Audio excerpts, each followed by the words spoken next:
O programa a seguir tem classificação indicativa livre.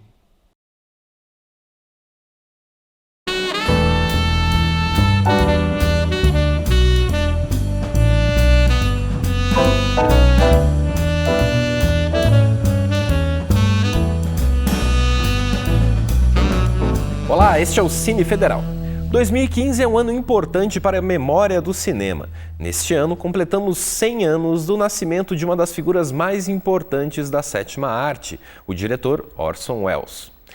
Para lembrar essa data e também discutir o papel importantíssimo que este cineasta desempenha para a memória do cinema, eu trouxe hoje o professor do Departamento de História da UFPR, Pedro Plaza, para conversar aqui no Cine Federal sobre o assunto. Nós hoje vamos falar, entre outras coisas, sobre o Orson Welles, também sobre o filme Cidadão Kane, que é uma das obras mais importantes da carreira do cineasta. Pedro, muito obrigado pelo convite aí, pelo desafio da gente tentar dissecar aí um pouquinho, né, a figura do Orson Welles aí na história do cinema. Imagina, eu que agradeço o convite, é um prazer estar aqui, como sempre, na TV UFPR, para contribuir, para pensar um pouco a história do cinema, a linguagem, né, a história, enfim, das artes no século XX. Pedro, vamos falar um pouquinho sobre as raízes do Orson Welles, assim, aquilo que ele traz, digamos, da carreira dele, que depois vai extravasar ali nos primeiros filmes. Esse até depois é um pouquinho complicado de a gente falar, porque ele é muito jovem e já está, né, enfim, vai realizar ali o Cidadão Kane, né? Exatamente, quer dizer, vindo de uma família cultivada nas artes, cultivada, o pai dele é conhecido mágico, dentro de casa, né, fazia curso de mágica. Então, desde criança, por exemplo, um fato que é interessante para a obra dele é que ele foi versado nas artes, vamos dizer, da magia para públicos, né, de fazer shows de mágica. E desde jovem ele já estava ligado, então, tanto as artes em sentido geral, uma criança prodígio que desde criança, desde muito jovem, então leu todos os romances do romançário americano, por exemplo, Moby Dick, que ele supostamente teria lido 4 ou 5 vezes, assim, antes de fazer 10 anos. Prodígio completo. Prodígio, que desde cedo já cultivava o desejo de ser ator. Então, uma figura que, antes da sua poderosa voz aparecer ao rádio das Américas, no final dos anos 30, na irradiação do Guerra dos Mundos, era uma figura de uma imponência dentro do panorama teatral norte-americano. Carlos, tem um dado interessante, ele se forma aí no teatro quando ele vai para Dublin.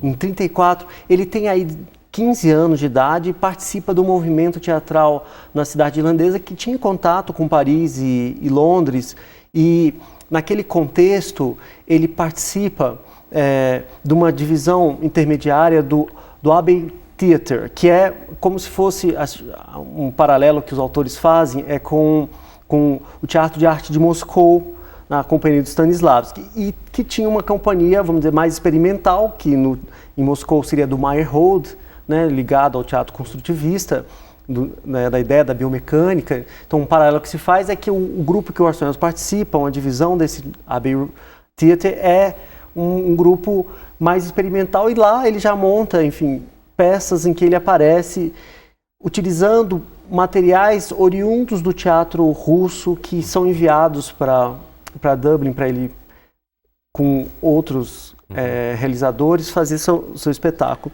Esse é um primeiro momento do trabalho dele, mas ele, na verdade, volta para os Estados Unidos. Em Nova York, ele participa de um momento muito importante do teatro americano, né, conhecido como um período do teatro de esquerda, que, na estratégia do governo Roosevelt dos anos 30, né, de promover emprego através de um projeto que é um projeto do Work Progress Administration, né, um projeto para dar emprego para realizadores em geral de teatro, e não só do teatro, enfim, do documentário, do cinema, e tem uma parte do teatro, que é do Teatro Federal, e dentro do Teatro Federal, que era nacionalizado, mas as iniciativas eram regionais, o Orson Welles vai participar na Nova York do Harlem, a divisão do Teatro do Negro, que é uma face do trabalho dele, quer dizer, antirracista, promovendo. Então ele promove, por exemplo, uma famosa montagem do Macbeth só com atores negros, sendo que o reino foi transposto para o Haiti. E, enfim, toda a parte de encenação envolve, por exemplo, uma pesquisa sobre as práticas do voodoo, da sonoridade, da rítmica, né, ligado ao país antilhano. E é interessante porque depois ele vai montar, de fato, vai fazer Ele vai ter essa tradição shakespeariana muito forte, assim, né, na exatamente, obra dele depois, e vai fazer o próprio Macbeth, que é um período da obra dele que ele faz com poucos recursos, uma das exceções dos trabalhos que ele faz aí no período dos anos 40 e 50, e que ele retoma as atividades dele no Teatro do Negro. E é interessante porque é um período muito forte do teatro americano. Eu quero lembrar que, de fato, quando a gente pensa cultura norte-americana, o cinema, a gente pensa nessa tradição endógena do cinema, mas o Orson Welles, ele nem, até um dado momento da obra dele, ele nem viu o cinema como uma grande arte, ele pensava muito no teatro, principalmente. Talvez pelas decepções que ele foi passando ao longo da vida, né? Sim. Mas então você acredita que essa experimentação que se tinha muito no teatro ali nessa época, né, inclusive lá com os russos, como me diz o Stanislavski, tentando, né, trazer esse experimentalismo, ele ajudou de alguma maneira o próprio cinema a alçar novos voos, diferentes voos nessa questão da... Exatamente. Ajudou o cinema. E posso dizer que foi um arranque do cinema moderno. Então, a gente pode pensar que são um dos impulsos da grande renovação que acontece no período posterior à guerra. Um dos grandes impulsos está aí no teatro americano, que dá uma contribuição interessante ao cinema num sentido diferencial do que foi no período dos anos 10.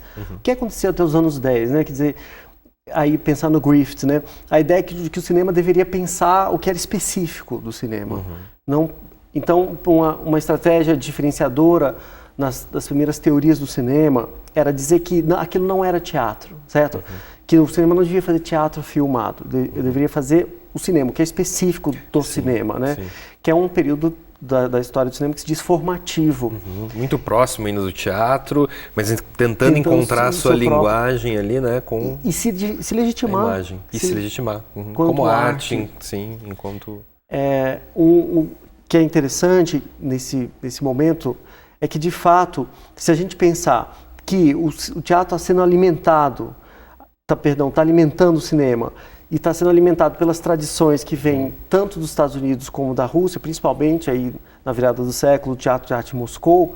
Então a gente está pensando numa tradição que envolve vários países, que envolve criadores dentro e fora das indústrias culturais, pode dizer assim, que envolve um período denso da história das nações e que teve um intercâmbio muito rico desse projeto que foi um projeto do governo Roosevelt no Teatro de Arte, no Federal Theater, né, que eles chamam, e que pouco antes da guerra foi encerrado por pressão conservadora. Então esse é o contexto que dá origem, vamos dizer, ao período formativo do Orson Welles, né?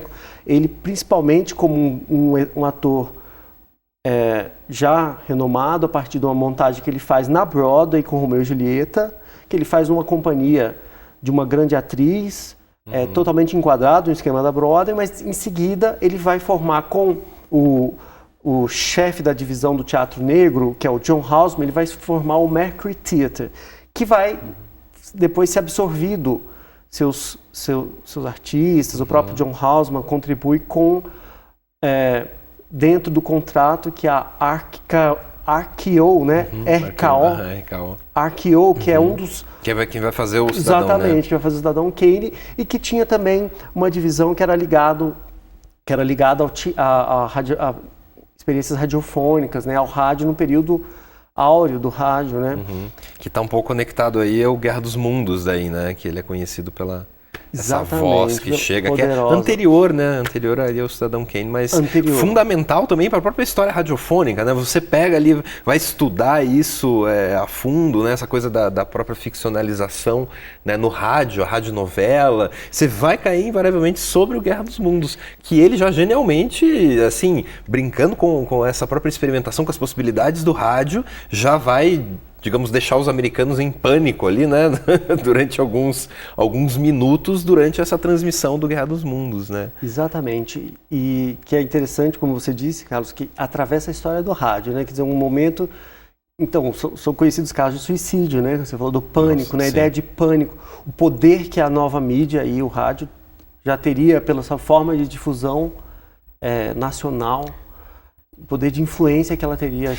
E ele sabe trafegar muito bem sobre isso, né? Em todos os, digamos, meios de expressão, ele consegue, né? No cinema, no caso, né? A gente vai falar daqui a pouco, mas no rádio, no teatro. Então, ele consegue compreender muito bem, de alguma maneira, né? Quais são as potencialidades de expressão que esses meios e a arte em si pode trazer, né? Então, ele realmente tem essa veia muito genial, assim, né? De pesquisa e compreender isso e saber usar o poder disso, né? De todas essas instâncias aí, né, que a gente está falando. Então, no final dos anos 30, ele dominando esse poder das instâncias, ele está tendo uma contribuição tanto no teatro como no rádio, e aí já contratado em 39 para o cinema. Sim. Com um contrato que aí, já partindo para essa ideia do Cidadão Kane, né? Como um filme pode ser tão importante para a história do cinema? Primeiro, porque ele conseguiu um contrato, depois de muita insistência, ele aceita convite para fazer filmes, enfim. E ele consegue um contrato muito favorável a ele, com boas condições de realização, poder de decisão, né, sobre a montagem. O que era bastante complicado nessa época, né? É a época conhecida como a do gênio do sistema, né, o dono do chapéu. É um período da história do cinema em que a ideia de autor ainda não existe, né? Assim, você tinha que fazer aquele roteiro ali, o roteiro vinha como quase um meio industrial, né? Chega ali o roteiro, faça o filme, poucos conseguiam ter uma verba de colocar alguma coisa autoral e talvez sem saber disso ainda, né? Muitas vezes, né? E o gênio do sistema, o produtor, ele acompanhava de fato todo o processo. Um produtor nesse período não é alguém que põe dinheiro, que equaciona a produção. Ele acompanha de fato todas as etapas e controla, né? Enfim, esse é um dado interessante que eu acho que pode constar para a gente pensar por que e como ele teve, assim, liberdade para fazer um filme que, inclusive, ele começou um outro projeto com a vontade que ele queria fazer, na verdade, né, ele chegou a ter um roteiro No Coração das Trevas, né, do romance do Joseph Conrad, que também... Vai sair o Apocalipse lá depois, muitos anos depois. Né? Muitos anos depois. Mas esse livro, essa obra, ela tem um quê de pesado, assim, claro, a temática dela, né, a história dela é extremamente pesada, e também, se a gente for ver, as adaptações sempre muito complicadas, assim, né, que nesse caso não deu certo. Exatamente, né? Porque envolveria talvez uma monte de recursos que ele não conseguiria mobilizar, não sei. E em seguida ele propõe um roteiro que seria todo em primeira pessoa, né? Como a gente... De novo, tentando romper ali procurando novas potencialidades. Novas potencialidades. Né? Esse roteiro, depois, como você sabe, né? A Dama do Lago, do Montgomery, foi a realização desse potencial, né? De uma câmera que fosse, ao mesmo tempo, a narradora, vendo tudo, e o ponto de vista de quem está assistindo um filme, né? É um radicalismo absurdo, né? Absurdo. Até nos dias de hoje, se a gente pega as questões das realidades virtuais, né? A possibilidade de você se inserir em primeira pessoa, mesmo assim, um filme feito disso, a gente tem os games, né? Que tudo bem, no game eu sou lá uma pessoa que estou lá, tudo bem, né? Mas agora, assistir um filme inteiro em primeira pessoa, até nos dias de hoje é um radicalismo muito grande, né? Algumas experiências a gente tem, mas que complicado. Antecipam, de certo modo, tá lá né? atrás. Exatamente. Isso, imagina naquela época, seria mais radical ainda, né? Então ele não consegue, né, obviamente, também fazer isso. Terceiro projeto que foi de fato o Cidadão Kane, e aí a pauta desse projeto, né? Quer dizer, na verdade, toda a formação de uma indústria cultural, a gente pode dizer, da informação, do jornalismo, da radiofônica, nos Estados Unidos, através do exame de um magnata da mídia, né, que é o Charles Foster Kane. Que tinha a questão do Rudolf... do Hearst, né? Rudolf Hearst também, né? Que é assim, é quase como um duplo. Exato, é baseado, não digo baseado, isso nunca é falado, né? E ele justamente também se manifestou muito contra o filme, né? Nessa época, assim, né? Essa discussão é interessantíssima porque muitos autores remetem a esse duplo, porque aconteceu Bom, antes mesmo do filme estrear, imagina, o magnata da mídia já tinha informações de que aquilo poderia se parecer com a vida dele. Sim. Então já começou uma campanha antes mesmo do filme começar a ser finalizado. Exatamente. Sim. Aí na sessão de estreia, pré-estreia na verdade, para convidados, uma grande jornalista que pertence a esse grupo, Louella Parsons, teria saído aos prantos e branca da sessão por ter identificado o seu patrão ali na tela. Agora, de fato, de uns tempos para cá, eu remeto diretamente à discussão da Laura Mulvey, num livro dela que está disponível em português, que é o Cidadão Kane, essa grande autora, principalmente numa abordagem da teoria feminista, mas sobretudo da história do cinema, né? E ela é uma das que identificam que, na verdade, o Kane talvez teria mais a ver com o próprio Orson Welles do que com o magnata da mídia. Porque as semelhanças naquele período, na verdade, remetiam às semelhanças de toda a mídia, né? É aquele tipo de filme, se a gente for ver, que ele tem como se fosse uma antena, assim, né? Que ele consegue, os melhores filmes, ou aqueles que ficam na história do cinema, são aqueles que têm uma antena que conseguem captar o que está acontecendo naquele momento, né? E cristalizam isso na narrativa deles, né? Cidadão Kane é um desses casos, né? Que traz bastante, né, essa coisa da sintonia com o mundo, né? Então, o mundo da época, a sociedade da época, né? Então é por isso que talvez tenha causado, como se diz, né? Pode não ser o magnata de verdade lá, mas poderiam ser muitos outros personagens, né? Ligados a magnatas, capitalistas, seja lá o que for, né? Que é a base aí da história do Cidadão Kane. Né? E é interessante você falar da antena, dado o momento do filme, Carlos, antes da gente entrar no filme, já me remetendo ao filme. Então tem uma cena do magnata que é, enfim, interpretado pelo próprio Orson Welles, com Hitler dizendo não haverá guerra, imagina, isso quer dizer, 1940 ele está filmando isso, né? Não haverá guerra, e ele tentando fazer um concerto das nações, se encontrando com vários desses, né, na encenação que o filme promove, com vários dessas figuras importantes que vão ser importantes na década seguinte, né? Já eram, claro, no caso do Hitler na Alemanha, assim, mas... Já está ali, né? Já vão ser os protagonistas, né? Exatamente. Tão próximo. E assim, se a gente pensa na própria estrutura do filme agora, Pedro, o que traz assim de interessante? A gente tem alguns pontos aqui que seriam legais a gente numerar, inclusive aqui a gente vai passar aí algumas das cenas enquanto a gente conversa aqui para que vocês possam, né, ver do que a gente está falando, né? Mas assim, numa estrutura geral, assim, o que traz o Cidadão Kane que faz ele ser esse filme tão sensacional? Eu quero mencionar o fato de que o filme ele se inicia com um convite ao espectador. Então, o primeiro passo é que o espectador ele é convidado quase como um esquema psicanalítico, né, de que se você proibir, na hipótese repressiva, se você proibir, a pessoa vai desejar mais, né? Então ele se inicia com aquela placa de não ultrapasse, né? A câmera...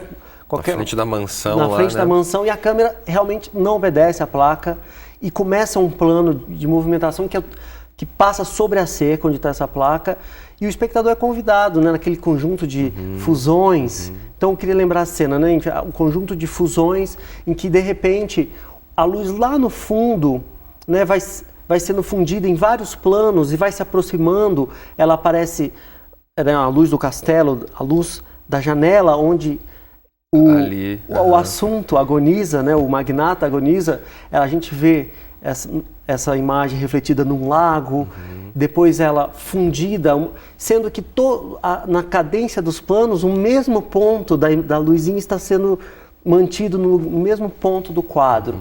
Então essa fusão que convida o espectador e ele de fato adentra ao castelo ao final desse conjunto de fusões. Que o nome desse castelo é Xanadu, não é? Isso, é o paraíso perdido, uma coisa assim, né? Tem essa função. Tem, né, uma de... função de remeter, né, a essa ideia do magnânimo, né? Do monumental, antigo, certo, com tradição, com né? a tradição, exatamente. E aí, quer dizer, o espectador ele é convidado ao mistério. Acontece que na estrutura geral do filme, a gente, de fato, o protagonista morre na primeira cena, e de cara, e a gente vai ter, o que a gente vai ter desse protagonista? Os resquícios narrados por outros personagens. E uma palavra que sai dos lábios dele, né? Clássica, né? Rosebud. O que é isso, né? Quer dizer, o convite ao mistério. Exatamente. Né? Tá ali colocado, digamos assim, né? O objetivo desse filme vai ser isso, vai ser, digamos, pesquisar sobre, né, o que é essa palavra, né? Uma busca falsa, no final das contas, né? Conforme a estrutura vai dizer, né? Você não vai conseguir saber exatamente o que é isso, né? O Rosebud, e nem é a ideia do filme, mas sim mostrar como que essa personalidade do Kane, né, ultrapassa, né, esses momentos, né, do filme, que vai sendo construído aos poucos, né, a figura dele. Né? E como você disse, né, um falso mistério, um convite a perscrutar, né, um convite a examinar a vida do Kane. Que é interessante porque, e aí nessa estrutura geral do filme, a gente, em um momento, a gente pode achar que a gente está lidando diretamente com a narrativa do Kane, né? E aí, essa estrutura é importante porque ela é construída a partir de uma projeção do espectador na tela, que é um jornalista, Thompson, que logo no início do filme é convidado a examinar a vida do Kane, e ele simplesmente vai ouvir ou ler, vamos dizer, fragmentos, fases da vida do Kane, numa ordem que é de ascensão e queda, vamos dizer, do pequeno herdeiro de uma grande fortuna, de uma mina de ouro. E aí, então, essa ideia da narrativa prismática, né, que é uma ideia que foi desenvolvida já... O próprio André Bazin, num texto dele sobre esse crítico francês, a gente sabe que o Orson Welles vai ser adotado pela crítica francesa no pós-guerra, né? E ele fala da ideia de que um facho de luz, né, emitido, enfim, o filme como um todo, na verdade, não tem acesso a esse facho de luz, tem acesso às particularidades dessa narrativa, como se fosse um prisma dividindo a luz, né, em várias cores diferentes, né? São todos esses personagens que vêm para, digamos, contar um pedaço da vida dele, uma visão, né, de o que foi de um período de cada... E tem essa personificação, né, do jornalista, que é quem busca... Quem vai Exatamente, atrás, né? O que a gente chama de espectador diegético, né? É como se fosse uma projeção nossa na tela, né? Certo, que termina o filme sem saber também, de fato, o que era Rosebud, apesar de, ao final, a gente perceber uma associação, né, com a figuração de um objeto na tela, um objeto que se queima, né? Mas que, de fato, não resume toda a problemática que é da vida de um magnata da mídia no século XX e principalmente do ponto de vista, assim, que a gente pode, por isso que eu falei do arranque do cinema moderno, né?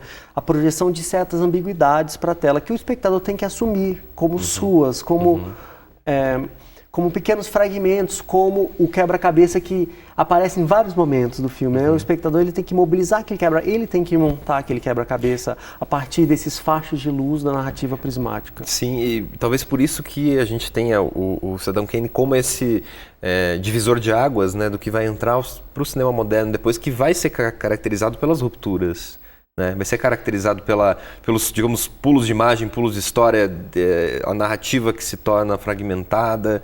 Ele meio que, digamos, profetiza isso, né? De alguma forma. Já estabelece parâmetros que a gente pode identificar aqui e ali nas expressões de outros cineastas, mas, vamos dizer, isso inserido na indústria, isso difundido mundialmente, né? Principalmente depois do final da guerra, o filme vai ganhar grande repercussão.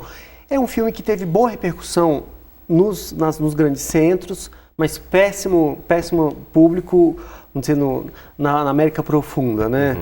Mas que no pós-guerra vai ser alçado, principalmente pela vanguarda francesa e pela nova crítica do cinema francês, vai ser alçado a um patamar de obra já clássica, num período em que o classicismo ainda está sendo estabelecido. Agora você falou da América Profunda, eu lembrei que tem relatos assim das primeiras, assim, da época do cinema antigo, vamos dizer assim, não das primeiras, né, mas dos anos 40, né, quando chega ali o Saddam Kane, aqui em Curitiba ele estreia, né, ele diz que fica menos de uma semana em cartaz, né, talvez essa ruptura fosse demais assim para, digamos, sociedades assim que ainda não estivessem prontas, né, digamos, não que a sociedade americana também estivesse pronto para isso, acho que é uma coisa que talvez ele chame mais atenção nos grandes centros, por ter essa efervescência cultural, e nos locais mais distantes ele seja de difícil associação, né, por ser talvez vanguardista, não sei.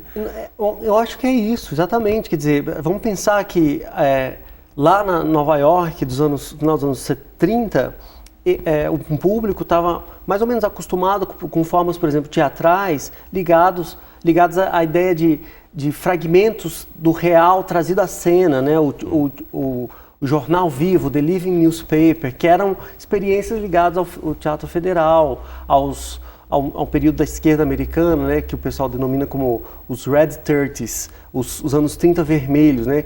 Em que foi depois, vamos dizer, houve um grande recuo nos anos 40 e 50 com a perseguição do Comitê de Atividades Não Americanas, né, pelo senador McCarthy, que aí vem a palavra macartismo, né, que perseguiu vários desses artistas que formaram o ambiente cultural, né, no qual, exatamente, como você disse. Sim, inclusive o Orson Welles, né? Sim, num período posterior ali, né? Então daí, Pedro, que questões assim que a gente pode trazer, assim, talvez da fotografia, para que a gente possa chamar a atenção? A gente tem mais algumas cenas aqui que a gente possa mostrar aqui, comentar um pouquinho aqui do Cidadão Kane. Tem essa questão ali do personagem a primeira vez, né? Que vai entrar esse flashback da vida do Kane, né? Que é essa cena que depois vai lá para a cena da adoção. O que a gente pode destacar aí nesse momento? A gente tem o primeiro momento de entrada no castelo e a palavra, né, num leito de morte. Aí tem um cinejornal, e por isso eu remeti aos jornais. O do banco, né? A ideia do banco que a gente tinha falado, que se abrem os cofres. Então, aí em seguida, quer dizer, exatamente, terceira sequência, né? O jornalista que é convidado nessa projeção desse cinejornal, News on the March, ele é convidado, então, pelo editor a examinar um pouco do que seria essa palavra, como um motivo, um mote para ele buscar as questões do que estarem ligados à vida desse magnata da mídia, né?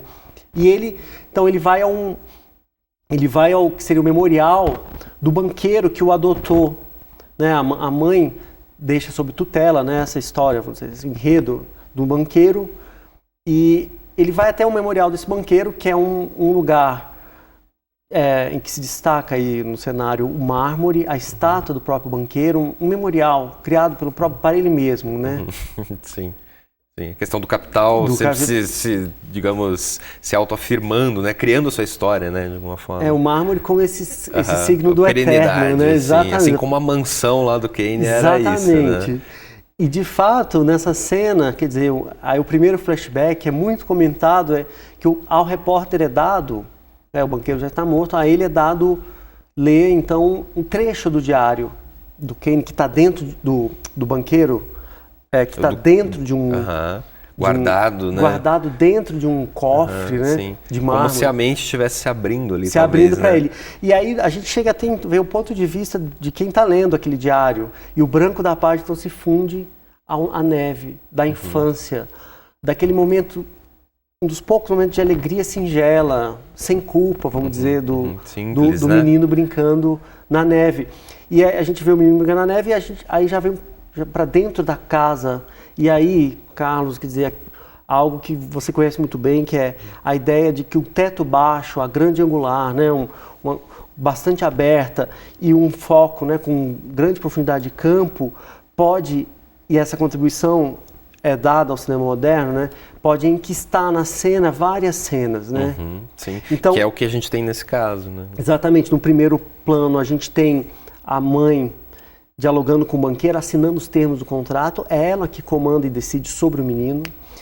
Num segundo plano, a gente tem o pai que vai até o fundo, olha o menino lá fora, vem até a frente, discordando inicialmente da decisão materna e, a partir do momento que é revelado o montante de dinheiro que é dado... Que é assim, pelo filho, né? Pela guarda, né? Por deixar o filho sendo adotado, vamos dizer, pelo banqueiro e, por outro lado, pela cessão da mina de ouro para o banco explorar. E lá no fundo, a gente vê, então, pela janela, um menino que a gente já tinha visto nos primeiros planos dessa sequência. Que é interessante, então, dentro da cena, uma outra cena que se enquista. E que vai ser a próxima cena. E que já está em questão aqui, no primeiro plano, ser decidido o que está lá no fundo, o destino daquela criança que brinca com um trenó na neve. Sim. E o pai fecha a janela, a mãe vai e abre. Então tem toda uma mise-en-scène da conexão desse primeiro plano da imagem com o fundo da imagem, com a cena que depois vai aparecer para a cena. Os dois, o banqueiro e a mãe, seguem para o lado de fora, o pai vai atrás. E aí é o primeiro momento que a mãe, um ambiente da neve, né, caindo, informa para o filho que ele vai ser adotado pelo banco. É interessante que essa cena, existe também um dado ligado à fotografia, que é a triangulação de olhares, o menino embaixo e a mãe e o banqueiro em cima, né, criando um triângulo, e que o menino ainda tenta reagir de algum modo quando o banqueiro o interpela, dizendo, você vai conhecer a cidade grande e tal, e ele empurra, tenta afastar o banqueiro com aquele trenó, né, com aquela figura simbólica, ao mesmo tempo um falso motivo, né, que se faz na narrativa do trenó. Sim, sim. E depois tem a questão também de entrar ali, a câmera que sobe lá depois, num outro momento, né, que ele vai chegar na primeira esposa do Exatamente. Kane, né? Repetindo a cena inicial, a câmera, o repórter se dirige onde está a segunda esposa, não e aí chega. A câmera mostra a imagem da esposa, que ela apresenta já num período decadente da vida dela, um espetáculo, e, enfim, a câmera simplesmente deixa aquela imagem, do mesmo modo se dirige para o alto e entra através da claraboia. Ela entra no lugar onde está a figura da Susan Alexander, que seria a segunda esposa do Kane.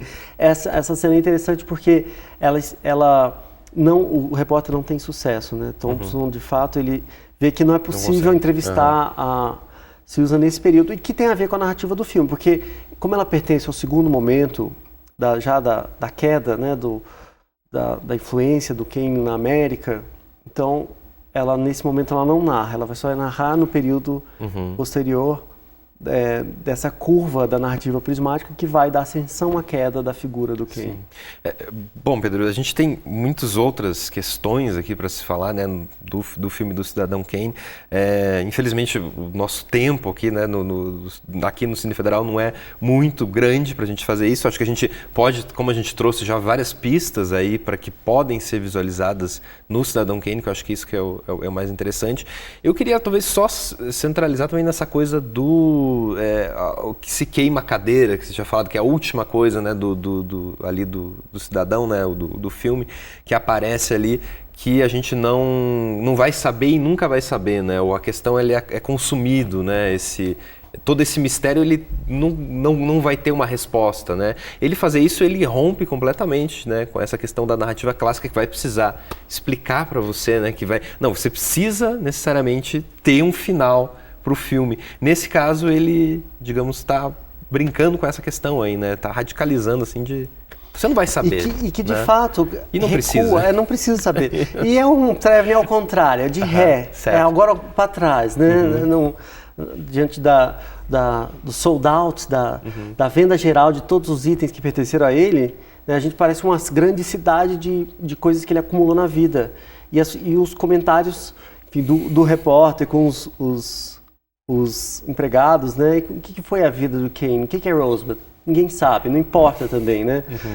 Na verdade, a câmera recua. Como devolver no espectador, né? A possibilidade de pensar, que é a postura do cinema moderno, de pensar na cabeça própria, né? Absolutamente belíssimo. Pedro, muito obrigado pela sua presença aqui hoje. A gente continua conversando de Orson Welles no próximo programa, tá bom? Obrigado, eu que agradeço, imagina. O Cine Federal de hoje fica por aqui. Aqui embaixo os nossos endereços das redes sociais e também na nossa página no Facebook. Curta para assistir esse e outros programas. Eu volto na semana que vem com mais Orson Welles para você. Um abraço. Tchau, tchau.